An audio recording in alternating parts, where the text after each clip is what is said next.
Bismillahirrahmanirrahim. Assalamualaikum warahmatullahi wabarakatuh.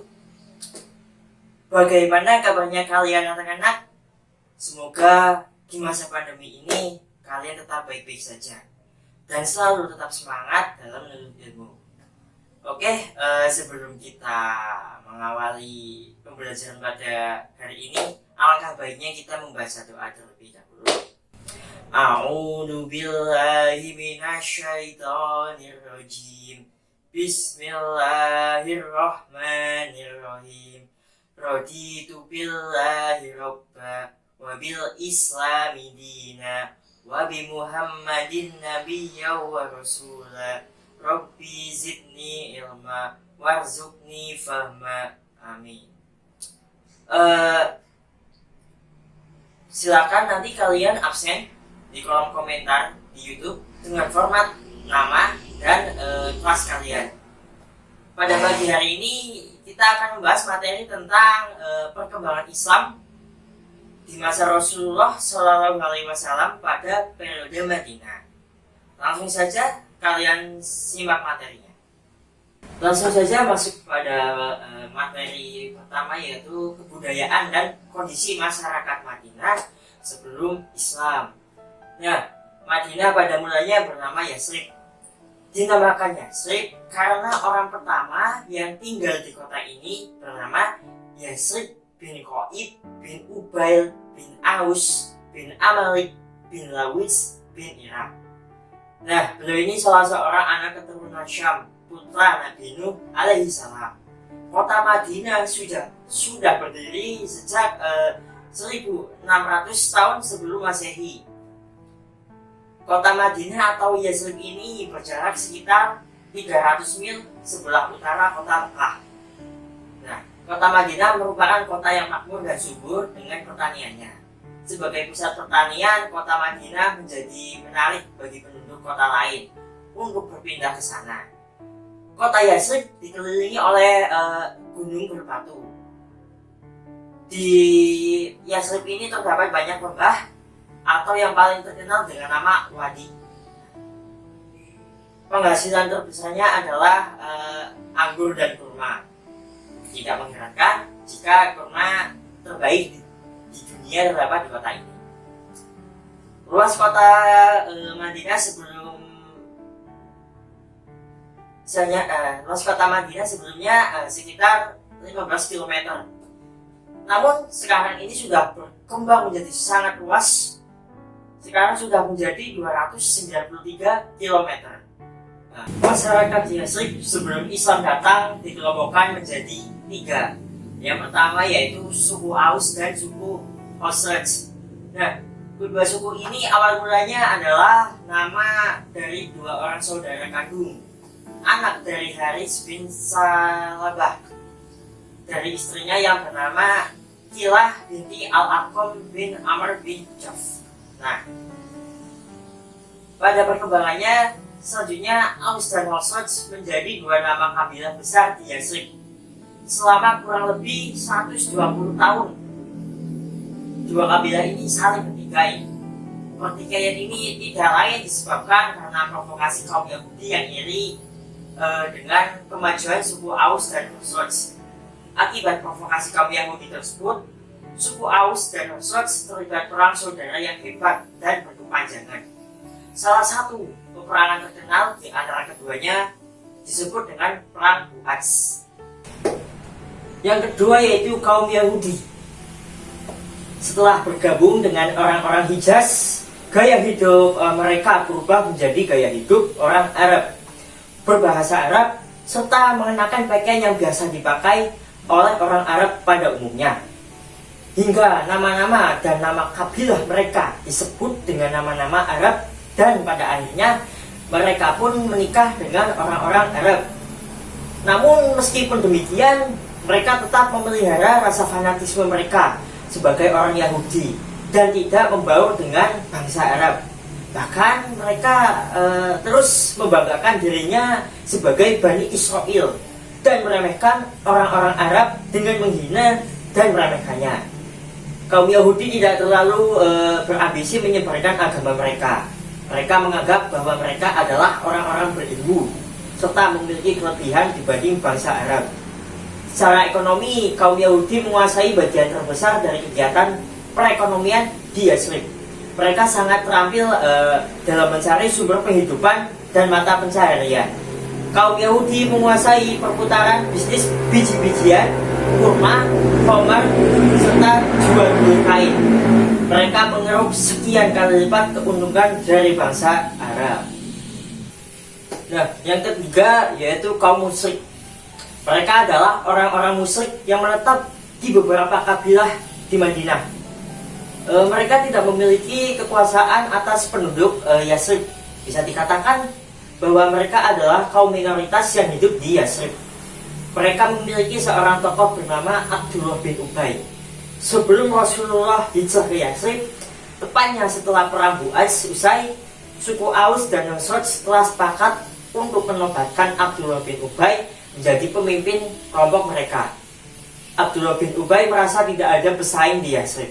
Maka ketika kabar datangnya Rasulullah ke Yathrib, sempat dia merasa akan dirampas haknya oleh Rasulullah, sehingga dia menyimpan benih-benih permusuhan dalam dirinya. Sebagaimana Allah Subhanahu wa taala menguji kaum muslimin di Mekah dengan perilaku orang-orang kafir Quraisy. Demikian juga Allah menguji mereka di Yathrib dengan perilaku orang-orang muslim. Subbab materi yang kedua yaitu substansi dan strategi dakwah Rasulullah di Madinah. Kaum muslimin di Madinah telah mengetahui kabar berita kepergian Rasulullah dari Mekah. Setiap pagi mereka berbondong-bondong menuju Al-Haram menunggu kedatangan beliau. Hingga pada akhirnya mereka terpaksa pulang karena teriknya sinar matahari. Suatu hari mereka juga terpaksa pulang setelah lama menunggu kedatangan Rasulullah, tatkala mereka sudah beranjak ke rumah masing-masing. Seorang laki-laki Yathrib naik ke atas atap rumahnya. Lalu dia melihat Rasulullah dan para sahabatnya memakai baju putih. Saat itu seisi Madinah semuanya berangkat untuk menyambut hari itu. Memang betul-betul hari yang istimewa dan semua orang berkumpul. Momen yang tidak pernah disaksikan oleh penduduk Yathrib sepanjang sejarah. Sebelum sampai di Madinah, Rasulullah singgah dan tinggal selama 4 hari di Kuba. Nah, selama itu Rasulullah mendirikan Masjid Kuba dan sholat di dalamnya. Inilah masjid pertama yang didirikan di atas ketakwaan sejak kenabian. Memasuki hari kelima, tepatnya hari Jumat, Rasulullah bertolak menuju Madinah. Seusai sholat Jumat, Rasulullah sampai di Madinah. Hari itu adalah hari bersejarah yang sangat ditunggu-tunggu masyarakat Madinah. Rumah-rumah dan jalan ketika itu bergemuruh dengan ikan tahmid dan taktis. Kaum Ansar menyambut Rasulullah dengan sangat gembira. Sekalipun orang-orang Ansar bukanlah orang yang serba kecukupan, namun mereka berharap rumahnya disinggahi oleh Rasulullah. Saat melewati satu persatu rumah orang-orang Ansar, mereka mengambil tali unta beliau. Setiap mereka lakukan demikian, Rasulullah berkata kepada mereka, "Biarkan unta ini lewat, karena ini telah diperintah sesuai kehendak Allah Subhanahu wa taala." Unta itu terus berjalan hingga sampai di lokasi Masjid Nabawi sekarang ini. Disitulah kediaman Bani An-Najjar, keluarga ibu kakek Rasulullah SAW, atau yang biasa kita kenal Abdul Muthalib. Hal itu merupakan taufik Allah Subhanahu wa taala kepada sang unta. Peristiwa ini terjadi pada hari Jumat 12 Rabiul Awal tahun 1 Hijriah bertepatan dengan tanggal 27 September tahun 622 Masehi. Berikut langkah-langkah yang dilakukan oleh Rasulullah di Madinah. Yang pertama yaitu membangun masjid. Langkah pertama yang dilakukan oleh Rasulullah adalah mendirikan masjid yang kemudian diberi nama Masjid Nabawi. Pada lokasi unta tersebut duduk, beliau memerintahkan mendirikan masjid ini. Beliau sendiri ikut serta dalam proses pembangunan. Di tempat inilah dakwah Rasulullah mulai dilakukan, yaitu dengan melakukan sholat jamaah, pengenalan dan penanaman ibadah mahdoh, lalu muamalah, dan kegiatan-kegiatan keagamaan lainnya. Sehingga wilayah di sekitar Masjid Nabawi ini menjadi ramai. Selanjutnya diteruskan dengan membangun jalan raya di sekitar masjid sebagai mobilisasi. Lama-kelamaan tempat itu menjadi pusat kota dan pemukiman. Rasulullah beserta umatnya juga membangun jembatan-jembatan yang menghubungkan lembah yang terpisah. Yang kedua, mempersatukan suku Aus dan Khazraj. Dua suku yang sering bertikai ini disatukan untuk kemudian mereka melebar menjadi kaum Ansor yang menolong hijrahnya Rasulullah Shallallahu Alaihi Wasallam. Untuk memperkuat persatuan di antara mereka dan dengan suku-suku lain yang berada di Madinah, Rasulullah membuat sebuah konstitusi yang akan disampaikan dalam pembahasan selanjutnya. Yang ketiga, mempersaudarakan kaum Muhajirin dan kaum Ansor. Di samping membangun masjid yang sebagai pusat perkumpulan dan persatuan, Rasulullah juga melakukan langkah-langkah lain yang merupakan sesuatu yang paling indah yang pernah ditorehkan dalam sejarah, yaitu mempersaudarakan kaum Muhajirin dan kaum Ansor. Persaudaraan berdasarkan agama yang menggantikan persaudaraan yang berdasarkan darah, sehingga suasana menjadi lebih damai dan aman. Dengan mempersatukan kedua saudara atas dasar agama, maka persatuan di antara mereka semakin kokoh. Yang keempat yaitu penanaman nilai-nilai moral. Dengan berbagai langkah yang dilakukan Rasulullah, beliau telah berhasil menancapkan pilar-pilar masyarakat baru. Fenomena ini tidak lain merupakan dampak dari nilai-nilai yang diserap oleh para generasi agung berkat persahabatan mereka dengan Rasulullah. Selalu komitmen terhadap mereka melalui pengajaran, pendidikan, penyucian diri, dan ajakan kepada perilaku mulia. Rasulullah juga mengajarkan kepada mereka tentang adab-adab berkasih sayang, bersaudara, menjunjung keagungan, kemuliaan, ibadah, dan ketaatan. Yang kelima yaitu membentuk tatanan masyarakat. Rasulullah mempersatukan golongan Yahudi dari Bani Kainuqa, Bani Nazir, dan Bani Quraisyah. Rasulullah membentuk suatu perjanjian yang melindungi hak-hak asasi manusia di Madinah dan kemudian disebut dengan Piagam Madinah. Submateri yang ketiga yaitu peristiwa-peristiwa penting dalam dakwah Rasulullah Shallallahu Alaihi Wasallam periode Madinah. Sejarah menyebutkan bahwa ketika di Mekah, Rasulullah dengan kegigihannya menyiarkan Islam tidak memperoleh hasil yang menggembirakan. Rasulullah dan para pengikutnya secara politis benar-benar terpojok dan terjepit. Sebaliknya ketika sampai di Madinah, Islam benar-benar mendapat respon positif. Dakwah Islam di Madinah selama kurang lebih 10 tahun membawa kemajuan yang sangat besar. Berikut ini beberapa peristiwa penting dalam dakwah Rasulullah periode Madinah. Peristiwa yang pertama yaitu Piagam Madinah.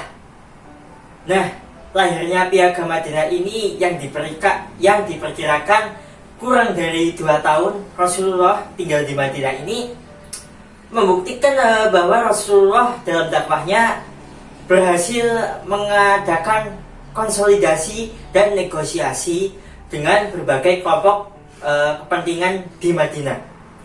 Selanjutnya tampil sebagai pemimpin serta menata kehidupan sosial politik di sana.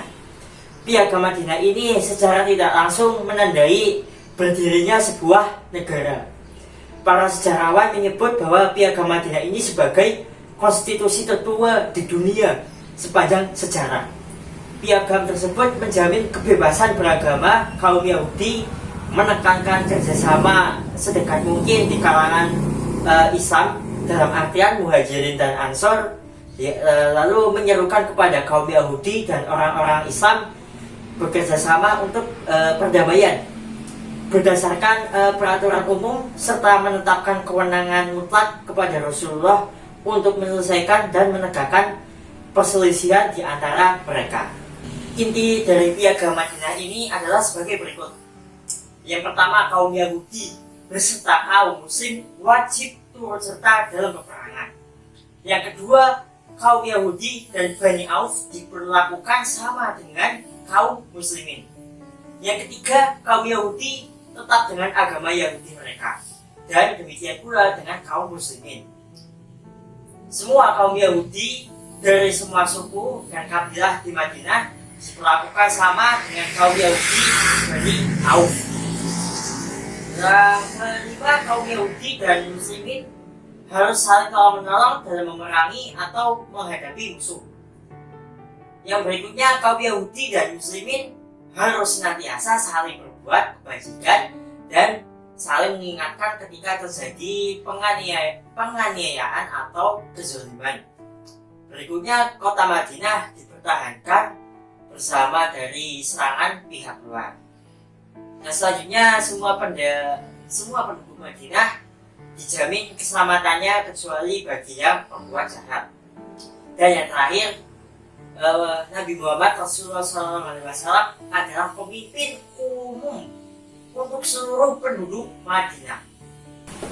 Peristiwa penting selanjutnya yang kedua yaitu adalah respon Nabi terhadap kaum kafir Quraisy. Rasulullah hanya terbatas memerangi orang-orang Quraisy saja, tidak semua bangsa Arab. Akan tetapi, tatkala mereka bahu-membahu bersama orang-orang musyrik Arab untuk memerangi orang-orang Muslim, maka Allah Subhanahu wa Ta'ala memerintahkan kepada Rasulullah untuk memerangi orang-orang musyrik secara keseluruhan. Dengan demikian, jihad itu bersifat umum, yaitu diadakan untuk melawan orang-orang yang tidak memiliki kitab suci atau orang-orang Watsoni, penyembah berhala. Setelah turunnya wahyu, diperbolehkan umat Islam berperang dalam rangka mempertahankan diri. Umat Islam tidak lagi bersifat pasif dan mengalah terhadap tindakan semena-mena kaum kafir. Dalam sejarah ada dua sebutan untuk perang pada masa Rasulullah. Pertama, Ghazwah, yaitu peperangan yang diikuti oleh Rasulullah terjadi sebanyak 27 kali, dan kedua bernama Sariyah untuk peperangan yang tidak diikuti Rasulullah dan terjadi sekitar 47 kali. Dalam peristiwa ini terkenal 3 perang yang sangat besar, yaitu pertama perang Badar, yang kedua perang Uhud, yang ketiga perang Ahzab. Nah, peristiwa yang terakhir yaitu perjanjian Hudaibiyah. Rasulullah dan kaum muslimin sudah merindukan untuk menunaikan ibadah haji. Pada tahun 6 Hijriah, Rasulullah dan kaum muslimin berangkat ke Mekah. Jumlah mereka sebanyak 1000 orang. Untuk menghilangkan praduga jelek dari kaum kafir Quraisy, umat Islam berpakaian ihram dan menuntun ternak untuk disembelih pada hari tasyrik di Mina. Untuk sekedar menjaga diri, mereka membawa pedang yang disarungkan. Ketika sampai di suatu tempat yang bernama Hudaibiyah, Rasulullah berhenti. Beliau mengutus Utsman bin Affan untuk menjelaskan kepada kaum kafir Quraisy tujuan kaum muslimin datang ke Mekah, yaitu untuk beribadah haji dan menengok saudara-saudaranya. Namun, Utsman ditahan oleh kaum kafir Quraisy dan terdengar berita bahwa beliau dibunuh. Ternyata berita tersebut tidak benar. Utsman telah datang dan berhasil memberi penjelasan kepada kaum kafir Quraisy. Dalam pertemuan antara kaum kafir Quraisy dengan kaum muslimin, disepakati perjanjian yang disebut dengan perjanjian Hudaibiyah. Adapun isinya sebagai berikut. Yang pertama, umat Islam tidak boleh menjalankan ibadah umroh tahun ini. Tahun depan baru diperbolehkan dan tidak boleh berada di Mekah lebih dari 3 hari. Yang kedua, keduanya tidak saling menyerang selama 10 tahun. Yang ketiga, orang Islam yang lari ke Mekah atau murtad diperbolehkan, sedangkan orang kafir Mekah yang lari ke Madinah atau masuk Islam harus ditolak. Yang keempat, suku Arab yang lain bebas memilih bergabung dengan Rasulullah ke Madinah ataupun mengikuti kafir Quraisy ke Mekah. Yang terakhir yaitu kaum muslimin tidak jadi melaksanakan ibadah umroh tahun ini, tetapi ditangguhkan sampai tahun depan. Nampaknya isi perjanjian ini merugikan kaum muslimin, tetapi hikmahnya sangat besar. Masa 10 tahun dapat dimanfaatkan untuk berdakwah dengan bebas tanpa khawatir ada gangguan dari kaum kafir Quraisy. Nah, itulah tadi materi yang telah Bapak sampaikan. Hikmah dari pembelajaran pada hari ini sangatlah banyak, yaitu hijrah berarti berpindahnya seseorang dari suatu tempat yang tidak kondusif ke tempat yang lebih kondusif. Hijrah yang dilakukan oleh Rasulullah dari Mekah ke Madinah menjadikan Islam semakin berkembang. Nah, yang selanjutnya hendaknya selalu sabar dan berpikir jernih dalam menghadapi segala keadaan. Rasulullah adalah suri tauladan bagi pengikutnya. Beliau selalu menunjukkan sikap toleransi, cinta damai, melindungi kaum yang lemah, murah hati, dan rela berkorban. Kehidupan masyarakat Madinah yang sangat plural menjadikan mereka memiliki toleransi yang tinggi terhadap kehidupan keberagaman. Nah, sekian yang bisa Bapak sampaikan. Tetap semangat walaupun di keadaan pandemi seperti ini. Semoga kalian selalu diberi kesehatan dan kepintaran oleh Allah Subhanahu wa Ta'ala. Apabila ada kesalahan kata-kata, Bapak mohon maaf yang sebesar-besarnya. Wabillahi taufiq wal hidayah. Wassalamualaikum warahmatullahi wabarakatuh.